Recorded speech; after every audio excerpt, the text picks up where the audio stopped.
Welcome to the Eye on Annapolis Local Business Spotlight.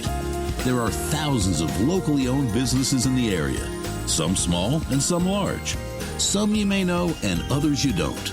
But one thing they all have in common is a great story, and we want to share it with you. Join us every Saturday as we talk to the founders, the owners, and the managers of local businesses you have come to know and love, and those you will come to know and love.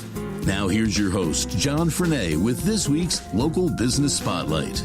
Well, today we're sitting down with Bill Kardash, who is one of the, I guess founder might be a word for it, of Annapolitans for a Better Community. And you may have heard about them. Their website is abcannapolis.org.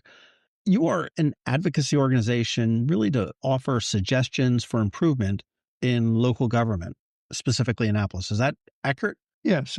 By the way, thank you very much for the opportunity to have this discussion. So ABC was formed in 2009. And at the time, our interests then, as it continues to be now, both improvements in governance for the City of Annapolis, as well as the budgetary issues. Those are things that we focus on. When we began in 2009, we had a strong interest in the change in form of government for the City of Annapolis from the current weak mayor form of government, mayor and council, to a council manager form of government. And we were involved in the petition drive then. Requirements were different then. We were unsuccessful, but we continued to stay involved over the years and testify on budget issues. We regularly write articles for the Capitol and for Eye on Annapolis and for other publications where we try to help explain what the weaknesses might be and where their solutions might be. And I think an organization such as ABC makes an awful lot of sense to be able to sit there and say, hey, what if this is what we feel makes sense? And that's kind of where we stand. I mean, you're looking at 2 petition drives that you're doing right now. They're independent, which will potentially save folks a lot of money on their taxes, on the homeowners, as well as be able to open up the ability to vote, to get out of the whole party system with the primaries and be able to allow independents and, third-party voters to vote for the people that are going to represent them. Yeah, the petition drive. Just to talk to that point for a few minutes. So there are 2 petitions going on now. First is on the homestead tax exemption, and I'll go back and touch on that. And the second one is on non-partisan voting. Both petitions have been on the street for, in the case of the homestead tax, for maybe 2.5, 3 weeks. Non-partisan voting, maybe 10 days, and we have people logging onto our website, downloading the forms, signing petitions, sending them in. We have activity going on in the wards with volunteers who are collecting them.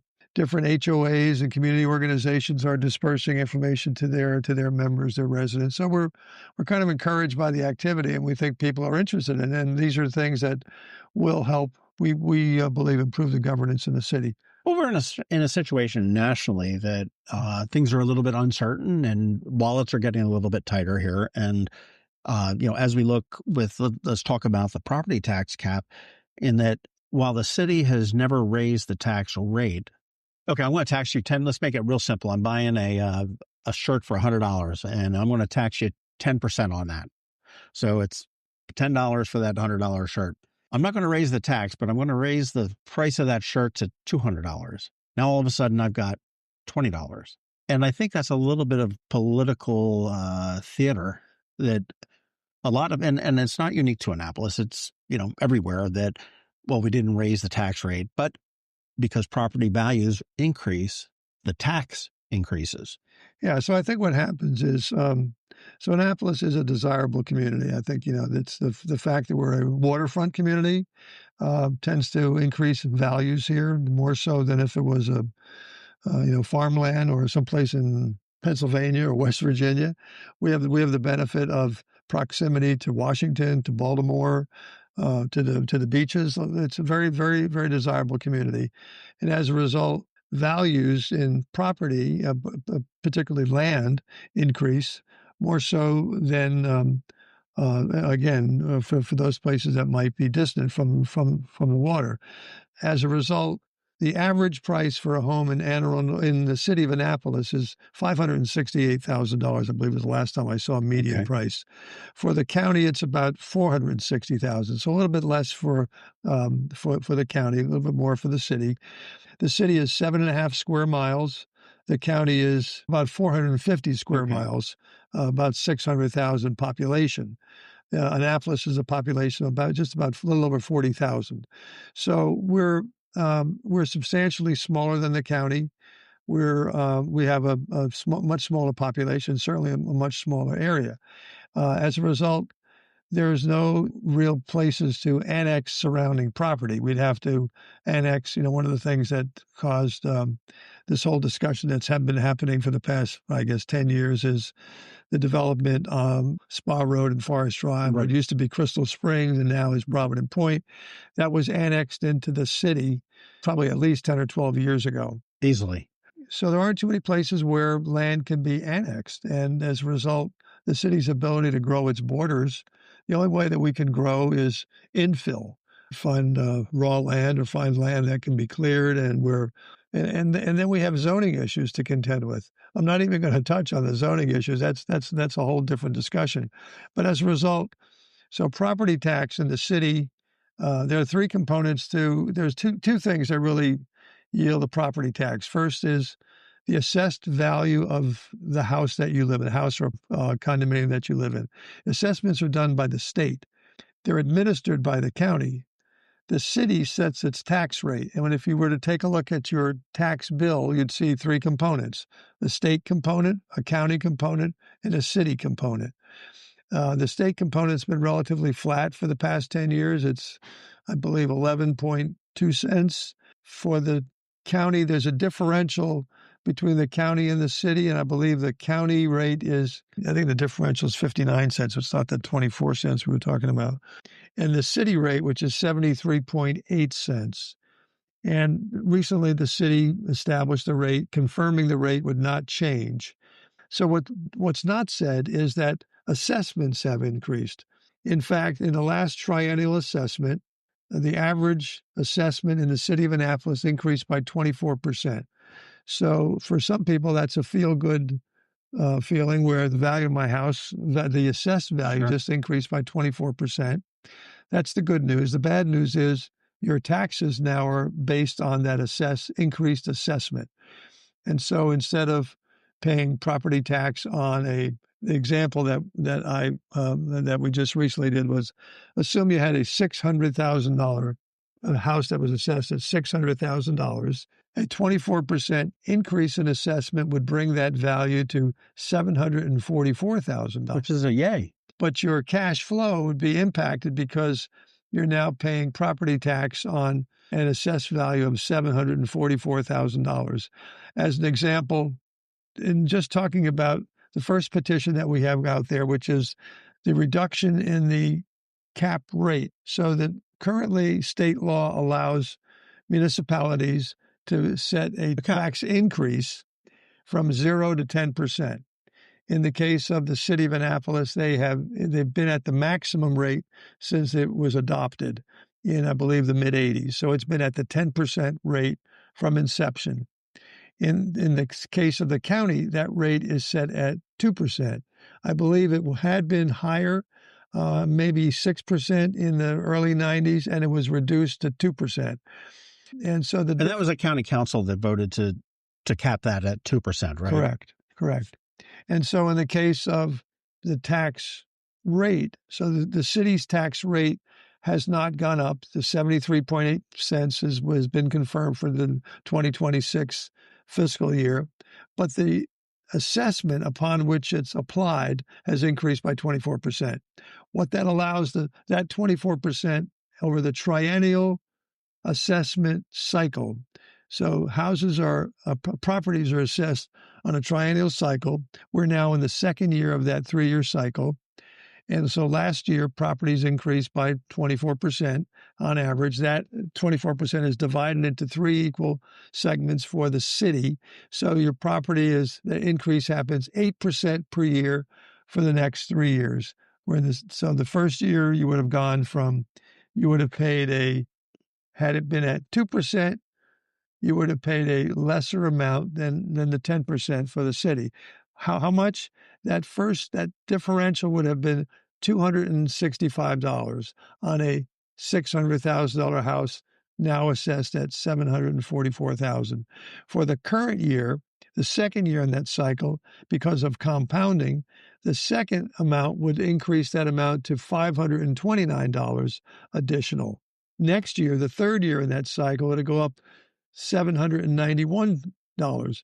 Add those three up, it's about $1,600 in additional property tax that city residents will pay as a result of the tax differential.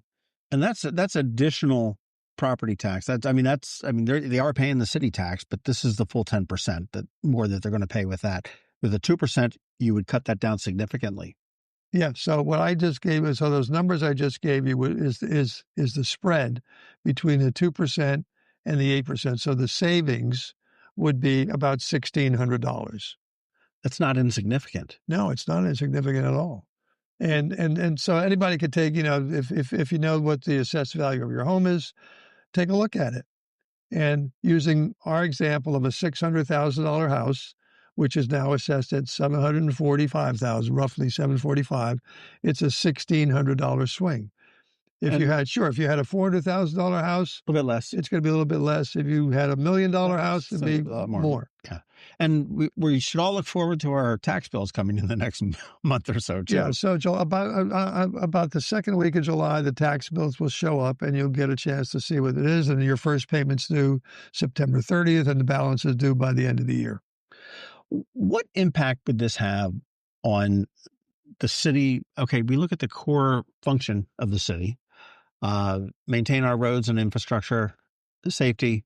Those are pretty much the two core tenets of the city. I mean, what kind of an impact if that was to restrict that down, would have on the city? So with a city like Annapolis, which is essentially the bulk of our tax revenue comes from property tax. Something in the neighborhood of 61, 62% is tax revenue. Some is income tax that comes on top of that. And there are fees and permit fees and whatever. But the bulk of it, so 61% of the city budget is funded by this property tax.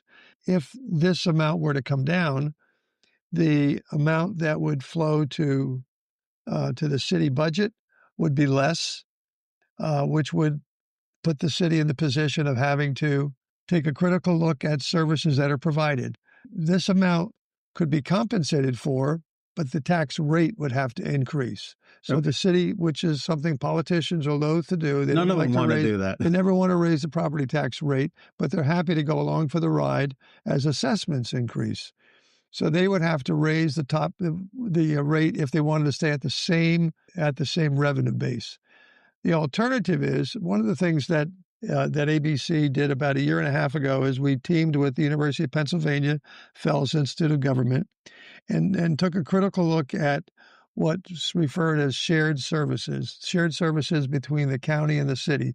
There are many services that Anne Arundel County provides, that the city provides, the obvious ones: police, fire, public works, parks and rec, planning and zoning, then all what we call back of the house services, finance, HR, IT, many services that are duplicated between the county and the city. What we believe is that those shared services provide an opportunity for the city to work with the county to partner on some of these services. Well, certainly it makes some sense, because I do know that the city and the county share services for elections, the health department, and certainly, and there's sort of not really a county, but the schools.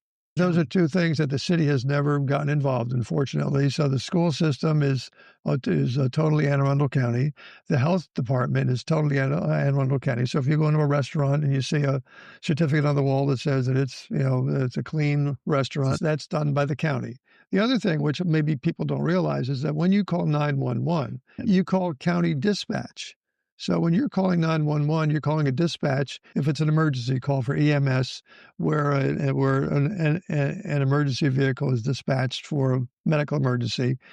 Anything beyond that, 2 or 3 alarm fire, is the county or city or the Naval Academy fire trucks will show up at that fire. The Fire Training Academy, so all our firemen are trained by the county, not by the city. Right. Our police officers as well. Same well. So there's lots of duplication that already has happened, cooperation that happens between the city and the county. But it's funny you talked about the 911, and I mean, that's just been my own little bug that I've had in my butt for years, is that the county does dispatch the city fire department and the county fire department and EMS. So when you have a medical emergency, your house is on fire, you call 911, it goes to Millersville, and they send the good people to come help you out. If you need an officer, it's a totally different story. You dial 911, which we've been all taught to do. It goes up to Millersville. It goes to the police. They say, the first thing they say is police, fire, or EMS. Right. So they know where about it. They say, okay, I need police. And then they put you through to the police and say, okay, what's your emergency? And, I just got beat up or mugged or whatever it may be. Okay, where are you? And if it's in the county, boom, they've got an officer, good guy coming to help you out. If it's in the city, they put you on hold and they transfer the phone call down here to Annapolis on Taylor Avenue, which has their own dispatch center for their own police department, which then says, so you've got a delay in that. And I know a lot of times I'll report like a disabled vehicle or an accident or something like that, and I will call and I'll have to say, because I know where the city limits are, I am in the city. I'm in the city of Annapolis, so I need you to send me down there. That's really frustrating. And I mean, when minutes and seconds count. Sure. Yeah, I think so. But when we did this report, which is available on our website, it's called Shared City County Services with the University of Pennsylvania. We took a look at 5 services: police, fire, EMS, Parks and Recs, and Public Works. Those 5 services, which are obviously done by the county and as well as done by the city. And the example was that if the city were to cooperate with the county on those, now it doesn't have to be all of them, but in this particular case, if all of them were applied, it's a $26 million savings. Now that's a year and a half ago. Now that some of the increases are coming through, budget increases for salaries or whatever. Sure. That increase is going to be even greater than that. But a $26 million savings could be realized by cooperating with the county on certain shared services. That's one of the things that we have talked about, unfortunately, unsuccessfully with the city. I think the city has always been protective of services. We're our own community. We want to be able to have our own police, our fire, our public works. We want everything. The problem is the economies of scale don't favor the city. Just to use an example, a department head who's earning $185,000 a year plus benefits, which are essentially 35% of whatever so call it $225,000 number for a department head, spread over a population of 40,000 people versus a department head spread over a population of 600,000 people. You could see where the numbers are substantially different. I want to slide over into, the tax cap seems pretty straightforward. It's, again, the most simple thing to me, if you're buying a shirt and the shirt price increase, the tax that you're going to pay to the state is going to pay more tax.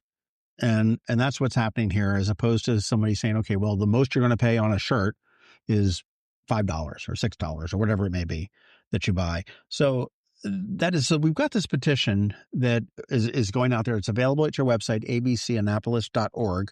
You can download it and sign it and mail it in. Now, that's the sort of the funky thing with these petitions is that they have to be originals. There's no correct to do it electronically.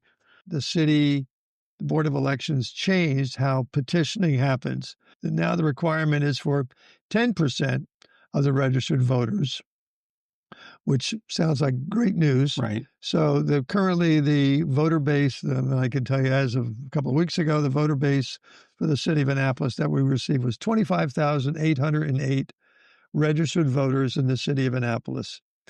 10% of that is 2,580 registered voters, which would be the number that we have to get. Except now there's a proviso where not less than 250 in each of the 8 wards. And so there are 8 wards times 250. So 2,000 of the roughly 2,600 signatures have to come equally from each of the wards. We do have people active canvassing in each of the wards. So if somebody could end up knocking on your door and asking for your signature. The other thing that has to happen, so if you go to the website, you will have to, not only will you have to sign it, and ideally you're supposed to sign it the way you're registered. A lot of people don't know how they're registered, so the safest thing is to put your full given name. So the example we use is John Quincy Adams. He could sign it as John Quincy Adams, John Q. Adams, John Adams, but he can't sign it as J. Adams because J could be any other first name under the sun. Right. The other thing that has to happen, you have to put your street address, your current street address, and the ward that you live in. And then lastly, you must have a witness who witnesses your signature. The witness can be someone else who lives in the household, a husband, a wife, a voting age person. But actually it doesn't even have to be a resident of the city. If your uncle from Pennsylvania is visiting, he can become the witness. He has to put his name and his phone number to validate. When those documents all get turned in, should somebody come, by the way, should they come door to door, the person who's collecting your signature, he'll be the validator that he saw Susan B. Smith. So if we are talking with somebody that's giving us a petition, that person can witness that as well. Correct. Awesome. And I think another thing that is important is that signing this petition, either of these petitions, is not a vote, if you will, for or against what they're trying to accomplish here. It is merely a affirmation that you would like to see the voters decide this at the ballot box in November. Correct. It's a two-step effort. So the petitions really drive us. So should we succeed in getting the roughly 2,600 petitions, that would allow us to qualify. Then those names have to be validated by the Board of Elections and at the county level to make sure that people are registered voters. And, there'll undoubtedly be some in there that are disqualified. That are disqualified. But once it's validated, it then gets approved to go on the referendum for November. Yeah. So if someone, even if they were to say, as you imply, John, if someone were to say, I'm not sure that I necessarily favor nonpartisan voting, but I'd like to see the community decide it. Sign that petition because it at least allows the item to have the community vote on it. Well, and you've also got some time too. If you're not quite sure about what the tax implications may be for your property tax, or you're maybe not sure what the voting implications may be, sign the petition because you've got some time until it shows up, if and when it shows up on the ballot, to really do your investigation. And if you happen to be against it, then you vote against it when you get into the ballot. If you're for it, you vote for it or split it. Yeah. So again, obviously we hope that the people who signed the petition also carry forward and will vote for it when it shows up on a referendum. But, we don't expect that. We expect some people to either change their minds or not vote or forget to vote. But this would end up showing us hopefully as a referendum. And by the way, in the general election in November, we're just focused on getting the ballots out there and getting people signing them. There's a lot of activity happening right now, including there will be a mailing going out to registered voters, hopefully by the end of next week. And for those people who either don't go online to download the ballot, we will be getting something in the mail, in which case sign it, return it, and by all means, don't forget to get it witnessed. And again, it does have to be returned. The original has to be returned by mail. Yeah. Unfortunately. So we need originals. So we've had more than a few people inquire if they could send it electronically. And the answer is we would accept it electronically, but the Board of Elections will not. It must be an original signature on a document. That's the rule. We have to play by the rule. The other petition, the other effort, and these are both independent. Okay. So if one gets enough, it's going through. If both get enough, they're both going through. Correct. Is about a nonpartisan election. And right. So currently in the city of Annapolis, there are approximately 27% of the registered voters are classified as independent or third party or unaffiliated. Unaffiliated is the official term used by the Board of Elections. Unaffiliated. Yeah. So people can register as a Democrat, as a Republican. There are Green Party and some minority parties, so smaller parties. And then there's another mass, roughly 27% of the voter base is unaffiliated, or we would call them independent. And that's a growing trend nationally. You hear more and more. You hear about a third of the people in the country in the United States are claim that they feel that they're independent, not aligning with either of the two political parties. So within the city, we have 27%, and that converts to about 7,000 people of the roughly 25,000 people. So the registrations in this city are, and this is in very rough numbers, but approximately 2-1. So there are 2 Democrats for 1 Republican. So the numbers are basically this, and these are very round numbers. 14,000 Democrats in the city, registered Democrats, 7,000 registered Republicans in the city, and about 7,000 registered independents in the city. And independents, unaffiliated, Green Party, Yellow Party, Blue Party, whatever it may be, they don't partake in the primary elections, correct? Yes. So when the primary happens, and it's September 16th, there'll be a primary election, and we know there'll at least be a primary election for the mayoral office as it stands now. There are 2 Democrats there, but if you are an independent, you will not be able to participate in the selection of the primary. The only way that you could participate is that you would have to proactively go on to the website for the state, look up your name, and you can change your registration up to, I believe, August 18th. It's about 30 days before the election. I think it's August 16th or 17th.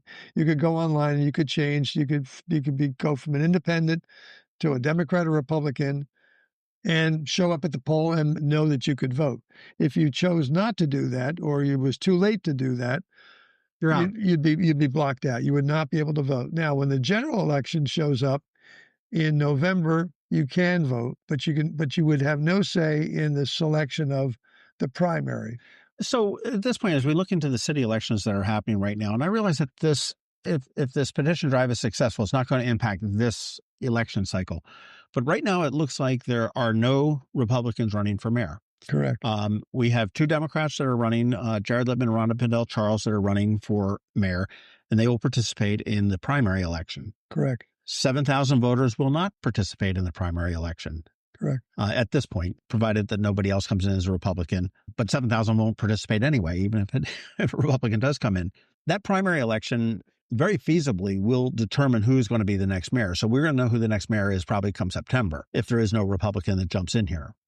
Unless there's some kind of crazy independent that mounts a right-wing campaign or something. Or independent. So there are some people within, for instance, within Ward 1's aldermanic race, there are 3 Democratic candidates who are running, and there's at least 1 independent who is out there collecting signatures as we speak. And I hear there may be another. Some of the other wards, Ward 8 has a Democrat and an independent. Some of the other wards have other activity that we're hearing about. Whether or not they materialize, time will tell. Nobody further comes into mayor. It's going to be Rhonda or it's going to be Jared. End of the conversation. And as an independent, unaffiliated voter, I had 0 say in that.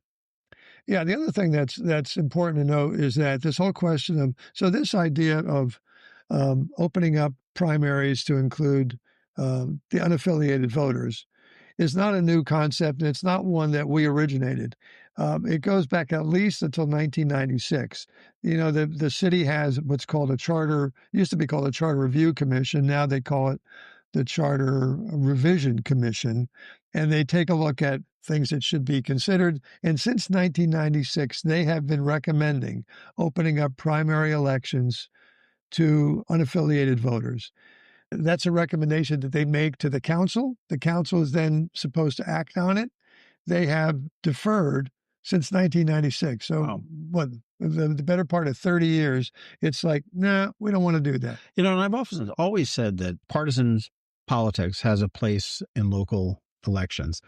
I could care less that it's a Republican mayor or a Democratic mayor or an independent mayor or council or whatever it is. I just want my pothole fixed.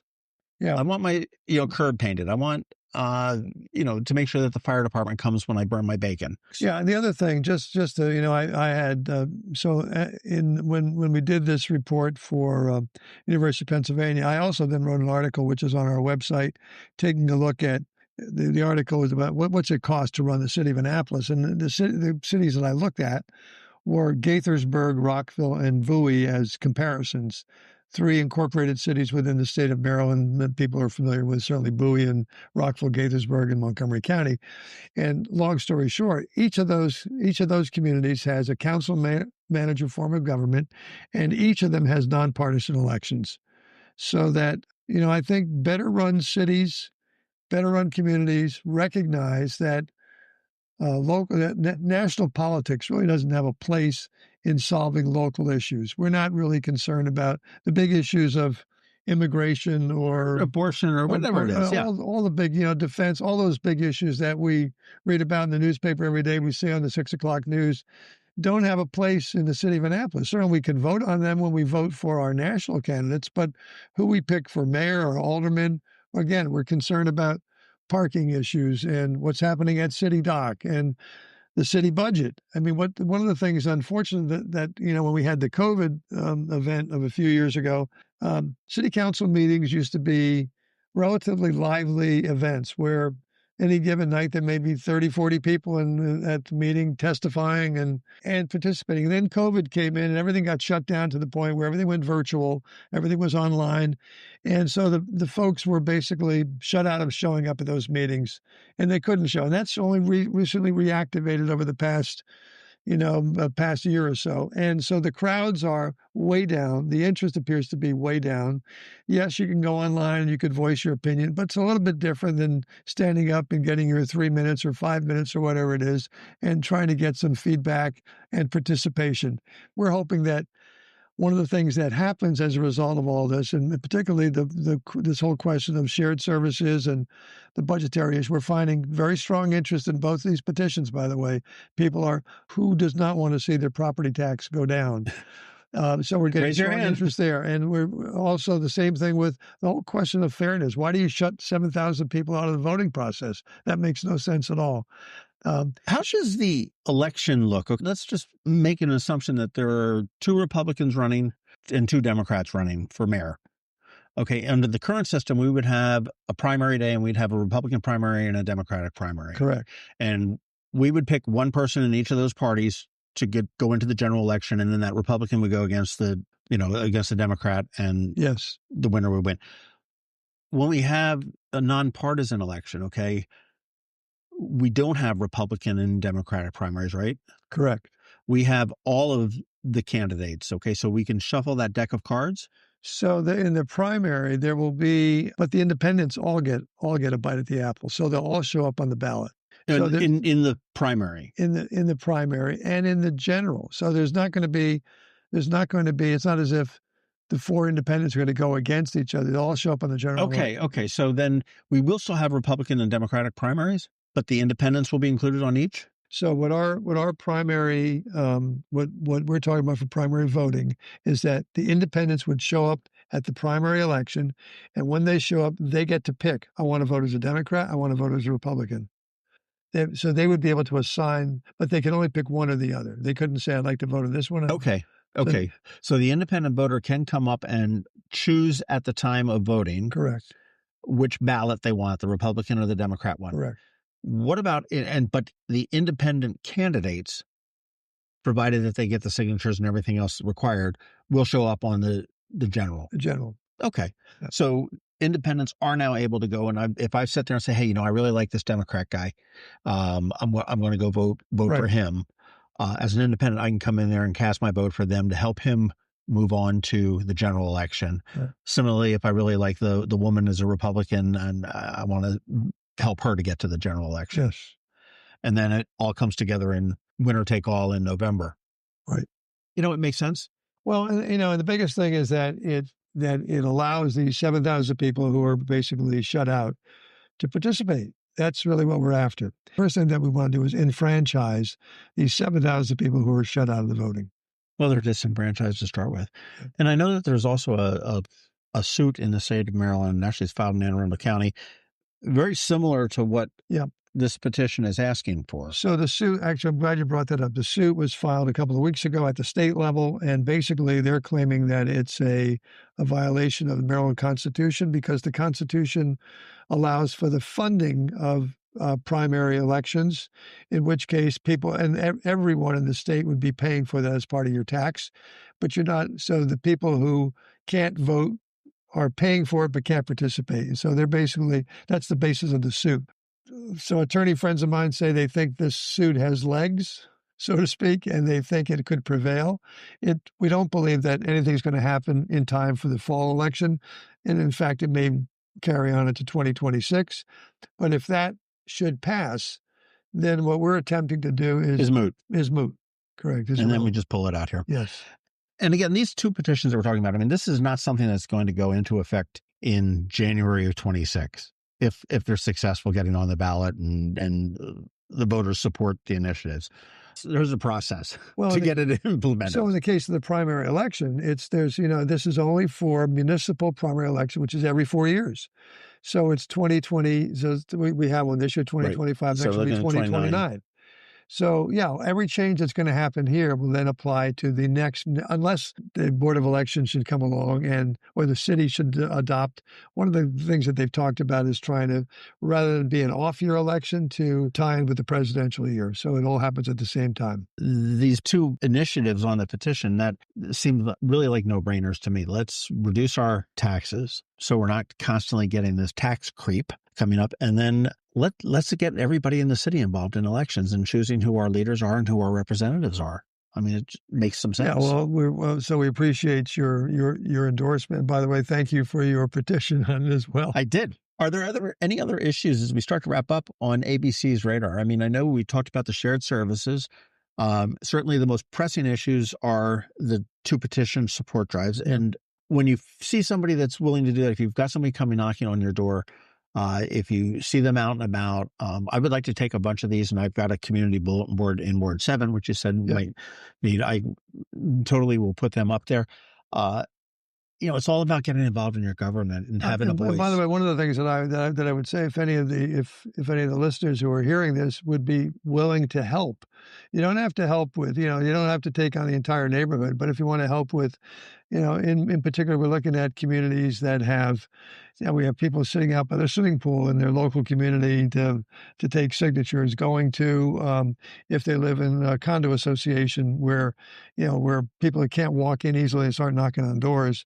If you can help us gain access to some of those, just go online, send us an email, and tell us that you're willing to help, and we'll reach out and try to involve you. But I will say it's probably a very easy. It's not a difficult thing. I mean, it's not like you're supporting a candidate and walking into a lion's den. So it's not a hard ask. I mean, this is just something we're asking for permission for the community to be involved in the decision. Yeah, and it could be that these are just nearby neighbors, where you get a couple of people who either don't pay attention to things like this conversation, or going to go online and log into our website.